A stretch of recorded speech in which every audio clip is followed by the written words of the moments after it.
The draft is upcoming. What's the buzz around the team? But you're a captain, you have a lot of say in a lot of things, specifically first round with the Las Vegas Raiders. Yeah, I mean, at the end of the day, it's all speculation until draft day hits. So obviously, you go on Twitter. All the GMs on there? The Twitter GMs are going to be like, we're getting this guy, this pick, it guaranteed is a perfect fit. But at the end of the day, nobody really knows. Yeah. And even the coaches right now and the GM, like all of them, they don't know until the draft day comes. Unless you have the number one pick. Yeah, their phone could ring and it changes everything. Yeah, I mean, people could trade picks. Yep. There can be a certain guy taken that you don't expect, the pick before you, and you're like, oh, now what are we gonna do? Yep. Yeah. You have, obviously they have a plan, they got their board and, breakdown in certain scenarios and situations, but you really don't know until you know. Yeah. And, we got the right people in the building. It's gonna be very interesting. We'll see what happens. I really don't know. As of right now, the Las Vegas Raiders are set up to have an absolutely monster NFL draft. And according to scouts and NFL analysts everywhere, the Raiders are in really good position to do a bunch of different things. They can either trade up, they can trade back, or they can stay patient depending on what dominoes fall during the draft, right? But with that being said, there is nothing that's set in stone. You're going to have 14 different analysts say they're going to take this guy, 15 other analysts say they could take this guy, but like we said, nothing is, nail in the coffin. This is all just speculation. So what I did was I put together a bunch of different mock drafts, did a bunch of research, and I broke down, or in this video, we're going to break down a bunch of guys that I think could be perfect fits for the Raiders, who I think could be at the top of their draft boards for the first round, the second round, and the third round as well. So before we jump into the video, do me a big favor and comment down below a couple of draft prospects that you think the Raiders should go out there and try to target, or should even draft as well. We're also going to break down some film of some potential draft targets for the Raiders, so make sure you guys stay tuned for that. And lastly, hit the like button just so we can get this video out to more Raiders fans, and subscribe if you're new. But with that being said, let's jump right into the Raiders draft board. Oh, okay. One of the things we've heard. One of the one things we've heard since way back at the combine was that they're sitting at 13. But Antonio Pierce and Jayden Daniels have an incredible relationship, and Jayden Daniels looks to Antonio Pierce as a mentor, and they have a shared friendship and relationship from the Arizona State days. I just think 13-2, unless you're offering 5 first-round picks and Max Crosby and pick anyone else on our roster to get up to 2, I just think it might be too much of a leap. And as much as, Jayden might want that or Antonio Pierce might want that, to go from 13-2 is a massive leap. Remember, the 49ers moving up to 3, they had to give up 3 first-round picks to do it. So what's 13-2? I just think it's too much. But so I think the first thing to discuss here is the connection between Antonio Pierce and Jayden Daniels. Now, guys, let's be honest here.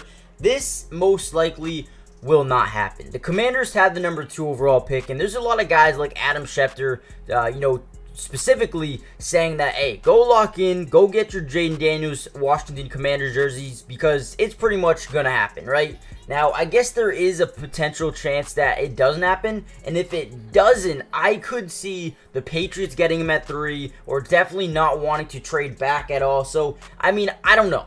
Jayden Daniels, is he a possibility to fall down to the Raiders if they trade up to like 4 or 5? Maybe.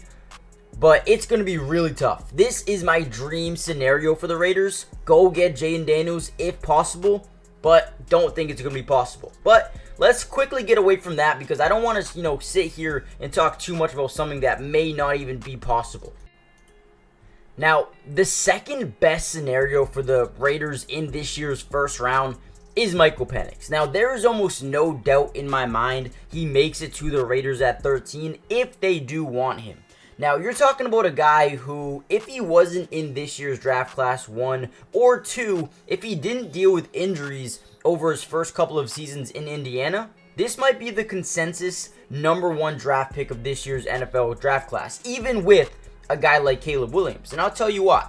Michael Penix is a guy who has, great accuracy, probably one of the best, most accurate quarterbacks in this year's NFL draft. During his pro day, the man ran a 4.445, type of 40-yard dash. That is insane, right?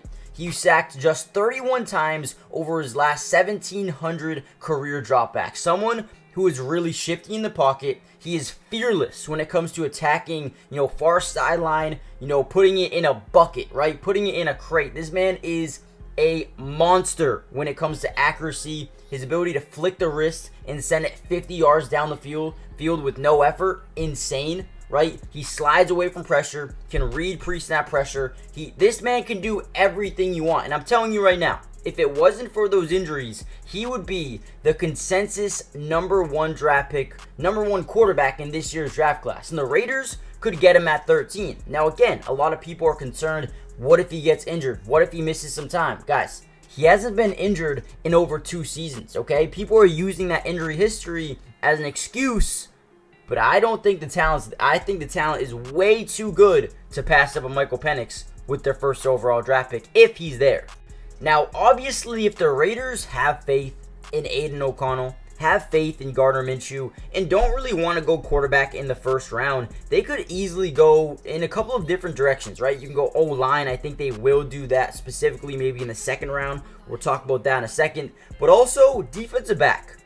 I think a guy like Tyion Arnold from Alabama, who has good height, good speed, good combination of skills and opportunity over there at Alabama, 6 foot, 190 pounds, was absolutely incredible in the draft combine, ranked number 1 overall in production score. So he's a guy that you want on your football team, right? And then you look at his strengths, right? He just, all of these things that you can read about here. I'll read some of them right here. So agile feet, slippery hips, accommodate challenging crossfade transitions, smooth coming to balance and shadowing comebacks from side shuffle, very good top end speed, something we talked about a little earlier, where we look at his 4.5 speed, right? That 4.5 speed, that is something you want. As a 6-foot corner, he can play boundary, and that's something you can really utilize at the NFL level. So I love that. Urgent ball challenger, someone who's going to break up a lot of catches, someone who's going to jump in front and actually bring in some interceptions as well. Standout ball production over 2-year span as a starter at Alabama. Keep in mind, Alabama, okay?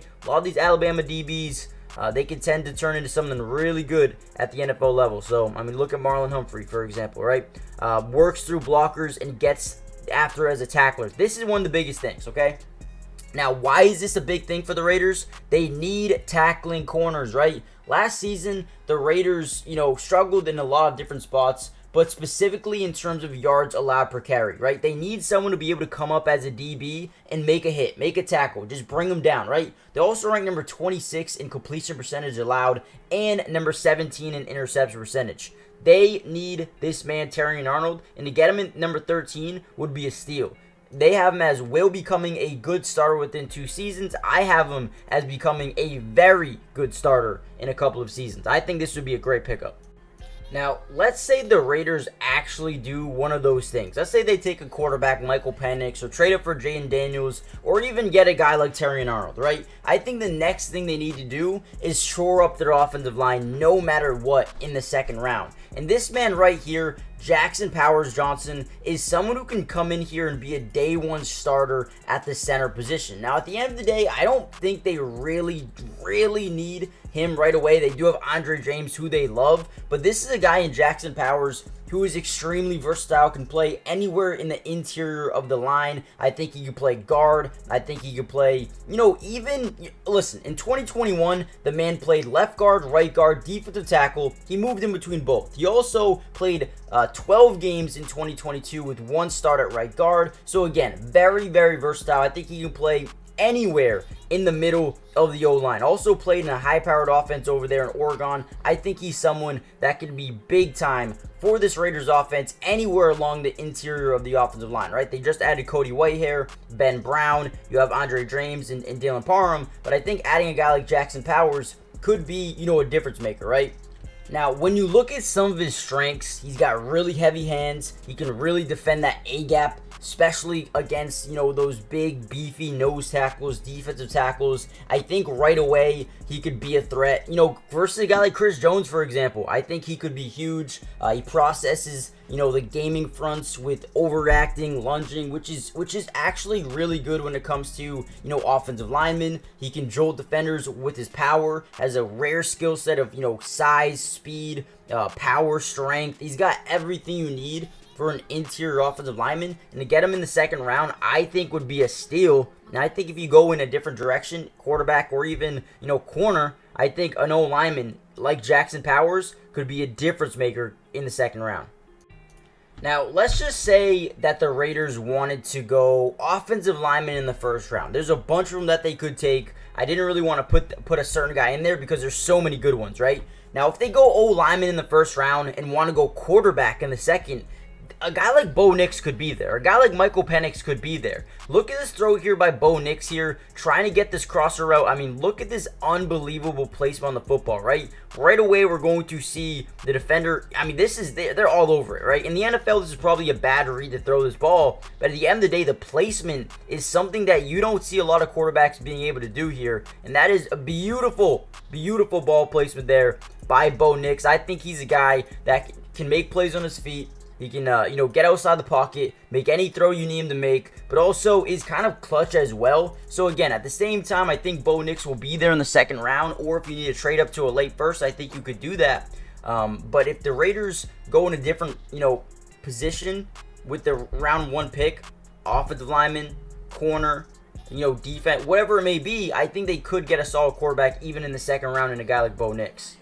Okay, and finally, I have 2 guys that I think could be really good fits here in Las Vegas. If the Raiders go quarterback and maybe offensive lineman in the first 2 rounds, there's a couple of guys that are scheduled, or not scheduled, but projected to go in the 3rd round. Max Melton and Jeremiah Pritchett from Auburn. Max Melton from Rutgers, 5'11", 187 pounds, would be a really good fit. Losing Amik Robertson to, I believe, the Detroit Lions. I think Max Melton could be a really good pickup. Ran a 4.39, very good corner in terms of speed, but also athleticism score. Was the 3rd best corner in the draft. And also, you look at this right here, total score 6th, and you can get this guy maybe in the 3rd round. That could be absolutely massive, right? Now, they do project him going around 2, but I have seen a lot of mocks with him going 3, maybe even 4 at times as well. So Max Melton could be a guy to, really, really pay attention to. If he gets up there to, that late 2nd, early 3rd, I think you could have to jump on that, maybe even trade up for him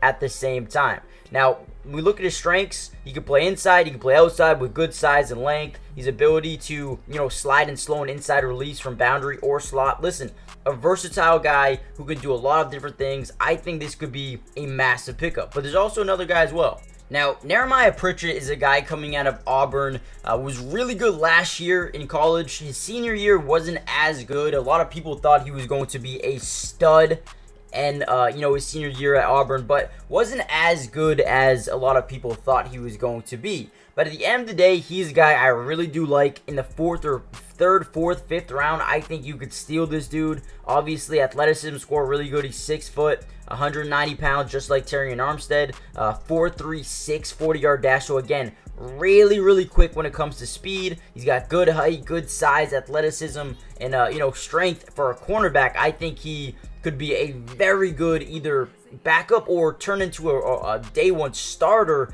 going into the future of his career. You look at his strengths, got good size, athleticism. We already talked about that. Outstanding arm length to slow receivers from press. I think that could be really, really big, especially in the division he's in. Has the footwork to mirror and match release from his pedal, matches receivers' tempo, changes the outside numbers. I mean, this dude can do everything that you'd want him to do as a cornerback, and I think he would also be a great fit here in Las Vegas.